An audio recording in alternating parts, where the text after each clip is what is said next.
वयोश्री योजनेतून ज्येष्ठांना चष्मा, श्रवणयंत्र, tripod, wheelchair, folding walker, commode खुर्ची अशी उपकरणं खरेदी करण्यासाठी मदत म्हणून 3,000 रुपये दिले जातात। मात्र आता ज्येष्ठांना ही उपकरणं या वयोश्री योजनेचे काही लाभार्थी जे वेटिंगवर आहेत त्यामुळे घेता येत नाहीये। तर पुढची बातमी पाहूया। पुढची बातमी जळगावातून समोर येतेय।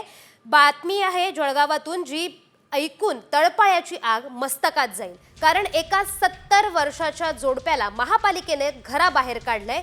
गणेश नगर भागात हे जोडपं गेल्या 30 वर्षांपासून राहतंय। मात्र एका क्षणात या जोडप्याच्या डोक्यावरचं छत गेलंय।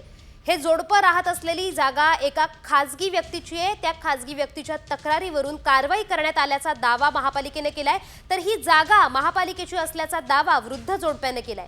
राहण्याची पर्यायी व्यवस्था करा, नाहीतर आत्मदहन करू असा इशारा या जोडप्याने आता दिलाय। तर जळगावातून बातमी समोर येते। 70 वर्षांच्या जोडप्याला थेट त्यांच्या घराबाहेर काढण्यात आलंय।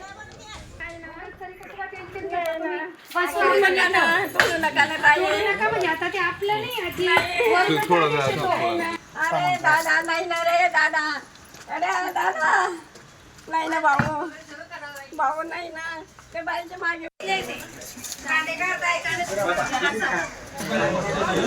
सांगा तुम्ही त्यांनी कुठे जातील ते म्हातारे माणसं आजच मरून जाईन मी तर राजू मामाला फोन लावता भाऊ, त्याची माणसं येणार आहे ना, आहे का नंबर? राजू मामाचा नंबर आहे का? 52 वर्ष झाले दादा आम्हाला।